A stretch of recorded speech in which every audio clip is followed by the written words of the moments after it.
Photo by White House Communications Agency. Public domain. The dominant theme in media commentary regarding President Trump's foreign policy has been his unpredictability. While this carries relatively innocuous implications, as far as the women entangled in his sexual dalliances are concerned, the double Dutch policy towards the recently concluded summit with North Korea has the potential to ignite a serious violent conflict among major powers.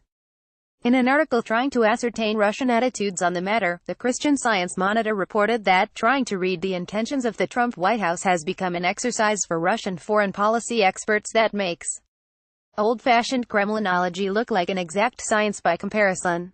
While it may damage the sense of importance of the grand old figures of international relations theory and geopolitics, the current era of U.S. foreign policy is guided merely by the egotism of perhaps three people, and not by scrupulous maneuverings on the global chessboard.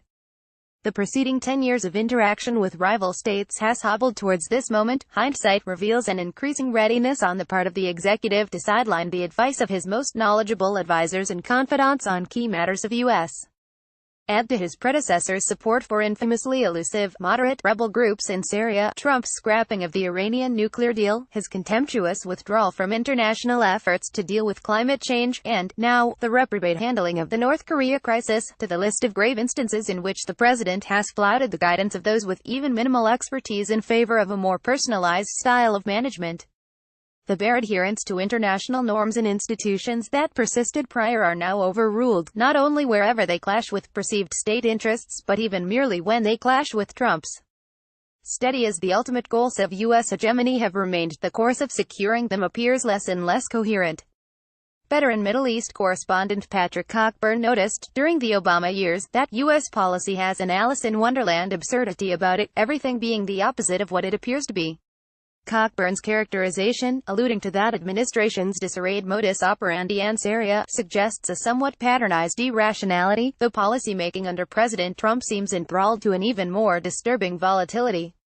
The appointments of John Bolton as National Security Advisor and Mike Pompeo as Secretary of State may lead to a ruinous acceleration of this pattern, wherein the rules of bargaining and diplomacy have altogether been scrapped in favor of the achievement of short-term goals rooted in domestic public relations concerns.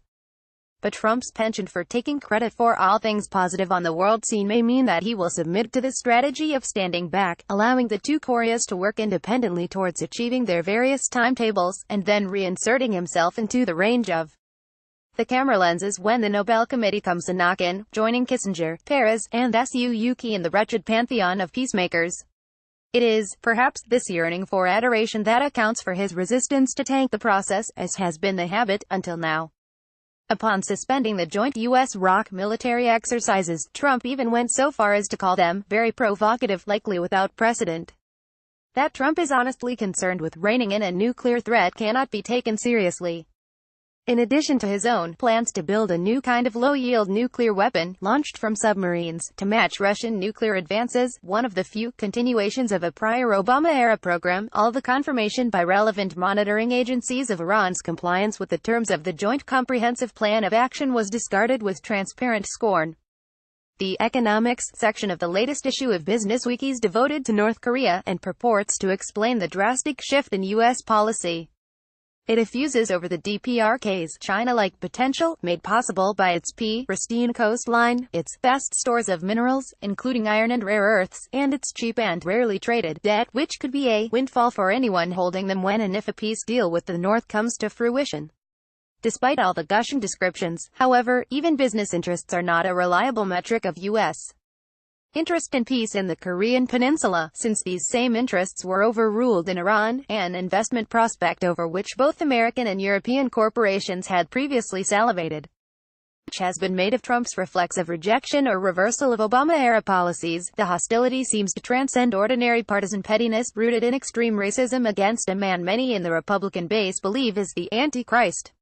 But far lesser outrage has been expressed over the adoption by congressional Democrats of precisely the same technique with regard to Trump, minus the bigoted wellsprings. Wesley Pruden observes in the Washington Times that the Democrats, still mired in the mud of the presidential campaign past, just can't give up their fantasy that something will turn up to reverse the result and send Hillary to the White House, after all. Accordingly, its leadership has chosen to extend its threat of détente with Russia to North Korea. Now that the meeting will proceed as planned, leading Senator Charles Schumer told the press earlier this month, "We want to make sure that the president's desire for a deal with North Korea doesn't saddle the United States, Japan and Korea with a bad deal," echoing Trump's ambiguity cum business savvy as well as his pitiful sentence structures. "We just can't settle for something less than what will ultimately make the peninsula, the region and the world more secure," said highest-ranking Senate Foreign Relations Committee Democrat Bob Menendez, "for that would be inconsistent with the time-honored U.S. tradition of subduing the parties with whom it negotiates. Furthermore, we may recall that the second phase of the so-called Libya model, namely, regime change, was implemented by a Democratic administration, following a negotiated disarmament overseen by Republicans. On May 16, after the DPRK postponed participation in the impending summit over what the Democrats' proxies in the news media called the North's sudden objection to joint military drills by the South and the United States, an emergency meeting was held between ROK Defense Minister Song Young-moo and Gen. Vincent Brooks. Brooks is the commander of the United States Forces Korea, an organization whose title reads like the beginning of an intriguing and telling sentence. The South Korean press reported that, during the closed-door meeting, Song asked Brooks not to deploy nuclear-capable B-52 Stratofortress bombers for the Max Thunder exercise, in a feeble attempt to draw attention to the legitimate security concerns of the North. These requests were rebuffed without comment, followed by the usual deluge of denunciations of DPRK bellicosity. The Moon Jae-in administration, which scored a solid win after campaigning for the country to learn to say no to America, in the words of historian Alfred McCoy, has nevertheless been unable to extricate itself from its subordinate status, forced to tag along with hostile American maneuvers while working ostensibly towards peace. Treading a careful line, it remembers well the events of 2010, when President Hatoyama pledged to end Japan's dependence on the United States by moving the Futenma base and its noisy helicopters off Okinawa, and immediately ran into stiff resistance from the Obama administration, a glaring power play that ended in his resignation. Not to be outdone by the dictator he has come to admire, on May 25, Trump canceled U.S. participation in the summit, perhaps to the brief relief of the two Koreas, citing recent insults he had incurred from Kim Jong-un, but this is not a serious objection. Why was not that same puerility enough to dissuade Trump and Tillerson from talking to DPRK leaders before, when, as we will recall, Trump tweeted that North Korea is the last place on earth I want to go to, was called a dotard, and provided for Michael Wolff an apocalyptic title for his book-length expose of his electoral campaign? Worse, the cancellation came only hours after the Kim regime publicly destroyed its only known nuclear test site at Punggye-ri, demonstrating that no concession is sufficient to avert U.S. Although the joint U.S.-ROK exercises have been suspended since the summit, Trump can easily secure for himself a flimsy pretext on which he may decide to restart them, reminding the world of the boundlessness of his caprice. The handshake to Panmunjom was far more significant than the one on the White House lawn in September 1993 between Rabin and Arafat, which initiated the creation and conversion of the Palestinian Authority into a force of neocolonial Americans. Indeed, the absence of an auspicious American president between Kim Jong-un and Moon Jae-in was a sign of hope, reflecting the two governments' commitment to work towards determining the destiny of the Korean nation on their own accord, as spelled out in the joint declaration of April 27. The choice of words was careful and deliberate, and was obviously made with deep cognizance of the ignoble history of U.S. sabotage, not Chinese. On the contrary, China has been crucial to the minimal progress made with the six-party diplomatic track, double freeze, etc., of particular importance because its success carries the potential to diffuse a major conflict on its borders. Thomas Christensen writes in Foreign Affairs that China has been reacting, however abrasively, to unwelcome and unforeseen events that have often been initiated by others, such as the placement of the THA-80 missile system in Japan and Taiwan, understood on all sides to bolster offensive military capacities, and joint U.S.-South Korean military exercises that, among other contingencies, simulate the overthrow of the DPRK with nuclear-armed aircraft.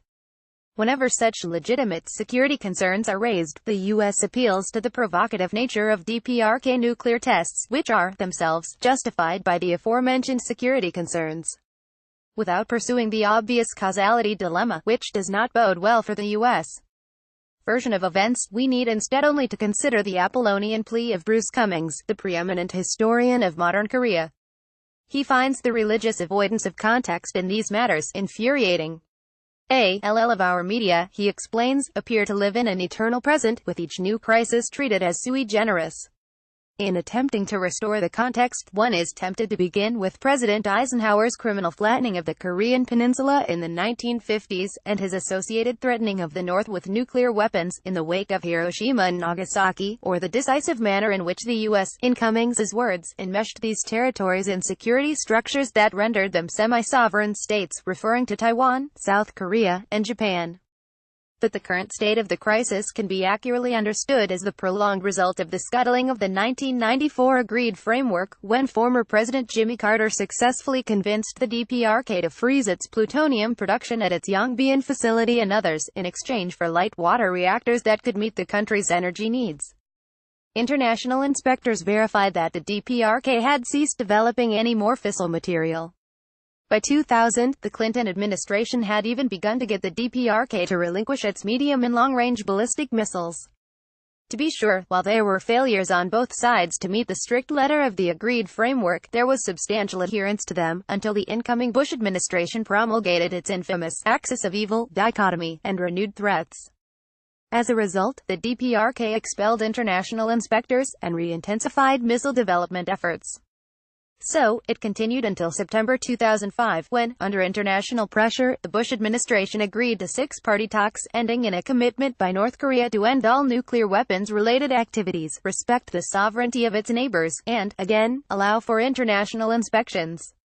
Almost without warning, Bush slapped onto the North sanctions that, in Cummings's words, were specifically designed to destroy the September pledges. The vacuity of the U.S. DPRK statement from Singapore is certainly a cause for a cautious optimism, at least it does not raise unattainable barriers for either party. Taken in isolation from the malaise of absurdity, criminality, and contempt for international obligations, Trump's apparent push to reduce the amount of nuclear powers in the world is a goal that is worthwhile. Indeed, just as in most other international arenas, its success is largely dependent on how closely the U.S. will uphold the commitments it so vehemently claims to be upholding. North Korea may be among the most hideous regimes of the modern world, but it would give hypocrisy a bad name to use that fact as a hurdle to negotiations.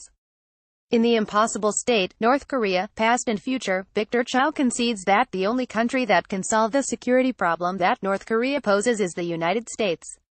Pyongyang wants diplomatic relations with the world's superpower, and it wants to be recognized as a normal state without the plethora of U.S. sanctions levied against it. It wants a peace treaty ending the Korean War, and it seeks to be accepted in the community of nations. The key country that can provide these benefits is the United States. Just to give an idea of the cost of hostility, in return for full denuclearization, the Kim regime would likely want up to $2 billion in economic aid annually, a fraction of the $11.5 billion to which Trump has raised the budget of the Missile Defense Agency, for the purposes of fortifying and expanding defenses against the DPRK. How contemporary IR theory, premised in the coherent self-interestedness of states that can hypothetically enter into mutually beneficial international alliances, can account for such irrationality as anyone's guess.